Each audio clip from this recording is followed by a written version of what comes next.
আপনারা কি কখনো এভাবে রান্না করেছেন? চিংড়ি মাছ এবং করমজা ভুনা? আমি আজকে এটাই রান্না করেছি। মূল ভিডিওটা দেখতে থাকুন। একটা সন্তান মায়ের কোলেই সবচেয়ে বেশি নিরাপদ। মাশাআল্লাহ, আমাদের পাখির বাচ্চাগুলো দেখতে দেখতে ভালোই বড় হয়ে গেল। এখন আর পাখির হাসায় রাখা সম্ভব হচ্ছে না, কারণ পাখির মাগুলো মনে হয় এই বাচ্চায় চলে আসছে, তারা আবার নতুন ডিম দিবে, এই জন্য বাচ্চাদেরকে আক্রমণ করে, তাই বাচ্চাগুলো আমরা সরিয়ে আলাদা পিঞ্জিরায় রেখে দিলাম। সো আজকের ভিডিওটা হচ্ছে সারাদিন যা যা করা হলো তা নিয়ে আজকের ভিডিওটা করা। আমার ঝামেলের বাবা অনেকগুলো চিংড়ি মাছ পাঠালো, যদিও ভিডিওটা এটা কালকের, আজকে করা। তো চিংড়ি মাছগুলো ভালো করে পরিষ্কার করে কিছু ফ্রিজে রাখছি, আর কিছু হালকা একটু নিছি আজকে ভাজি করার জন্য। আজকে একটু অন্যরকমভাবে ভাজি করব, মানে বোনা বোনা করব ইনশাল্লাহ, আপনারা দেখবেন।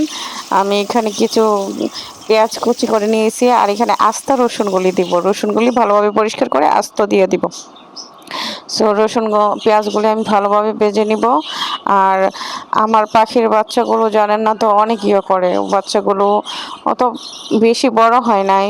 6টা বাচ্চার থেকে 4টা মোটামুটি বড় হয়েছে, আর 2টা একটু পিচি পিচি। ওই 2টাকে তো খাওয়ান আমরা হাতে ধরে কিভাবে খাওয়াবো চিন্তায় আছি, কারণ পাখি মনে হয় ডিমে আসছে। মা পাখি 2টা মনে হয় ডিমে আসছে, এই জন্য বাচ্চাগুলিকে তারা টুকরায় আর কি, টুকুর দেয় বারবার। তো বাচ্চাগুলির মাথা থেকে রক্ত আসে, ঠোঁট থেকে, চোখ থেকে রক্ত আসে।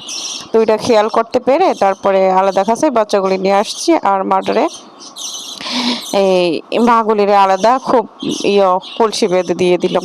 এখন তারা ডিম পারুক আর বাচ্চা দেখ। সো কি আর করার, তো ডিমে আসলে এমন করবেই। তারপরে ডিম দিবে, বাচ্চা দিবে। আমি কিন্তু অনেক বছর ধরে পাখি পালি, অনেক বছর ধরে পাখি পালি, কিন্তু আমি যতবার পাখি কিনে আমার পাখিগুলি কোনো না কোনোভাবে ক্ষয় হয়ে যায়, বুঝছেন।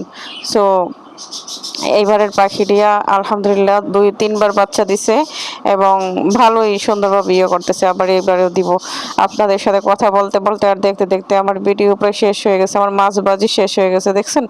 মাছ ভাজি করতেছিলাম, চিংড়ি মাছের হালকা করমচা দিছি, করমচা দিয়ে মাছটা একটু করব, মাশাআল্লাহ অনেক ভালো লাগবে। হালকা একটু ধনিয়া পাতা দিয়ে দিব উপরে, কাঁচামরিচ শুরুতেই দেওয়া আছে।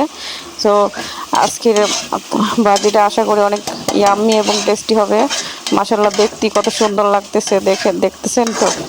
সো আমার ভিডিওগুলি যদি আপনাদের কাছে ভালো লাগে, অবশ্যই আমার পেজ দেখে থাকলে পেজটা ফলো করবেন, আর ইউটিউব চ্যানেল দেখে থাকলে অবশ্যই আমার চ্যানেলটা সাবস্ক্রাইব করে দিবেন।